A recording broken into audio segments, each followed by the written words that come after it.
akkasumas gidduu galawwan cimsuun akka itti fufuu ibse.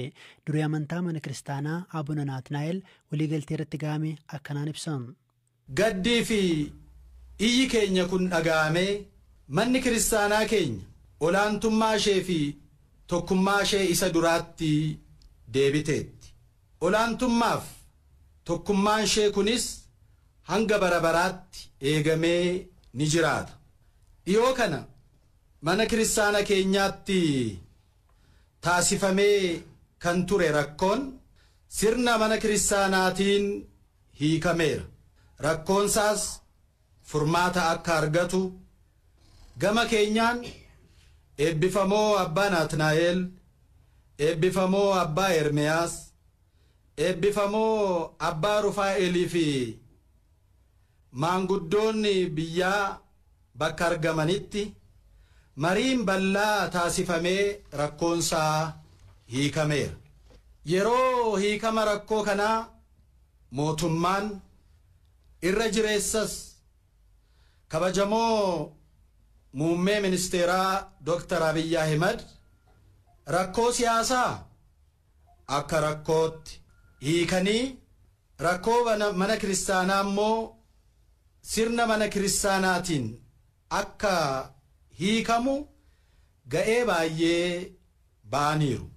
Kabajamoo muummee ministeeraa Dr. Abiy Ahmed tokkummaan mana kiristaanaa eegamee akka jiraatu ga'ee gaarii waan ba'aniif manni kiristaana keenyaa ni galateeffatti.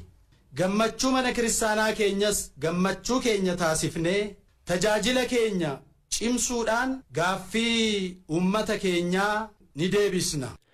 Akkaataa waliigaltee kanaatti Oromiyaa keessatti barumsi qiddaaseen afaan Oromoon akka cimu Oromiyaa fi bakkeewwan kaanitti gidduu galawwan akka banamanii fi ciman ibsameera. Haa ta'u malee dureewwan kana dura muudaman jedhaman keessaa yaa'ii Sinoodosii baatii caamsaa keessa taasifamu irratti kan ulaagaa guutan ni muudamuu jedheera qulqulluun Sinoodosii Abuna Abrahaam. ይህ ስምምነት ሙሉ በሙሉ ቤተክርስቲያን በሯን ከፍታ በዚህ መልኩ ካልሆነ waliigalteen kun manni kiristaanaa akkanaan yoo furmaata argatti ta'e malee balballi biraa itti furan hin jiru yaada jetteef mirkanadha.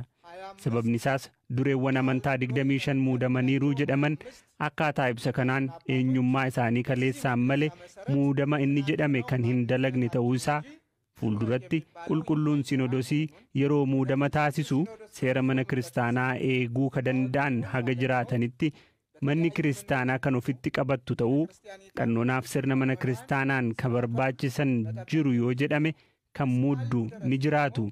Dureewwan Phaaphaasii 3 dhorkamanii turan manni kiristaanaa kan ofitti fudhatte ta'uu waliigalteen kun ni ibsa. Torban kana keessa yeroo dheeraaf ministeera muummee Abiy Ahmed akkasumas pirezidantii naannoo Oromiyaa obbo Shimallis Abdiisaa waliin mari'anneerra. Isaan galateeffachuun barbaada. ፕሬዝዳንት ጋር አቶ ሽመልስ አብዲሳም ጋር ተነጋግረናል። በዚህ አጋጣሚ ሳላመሰግናቸው አላልፍም። Waldhibdeen mana kiristaanaa keessaa yoo xiqqaate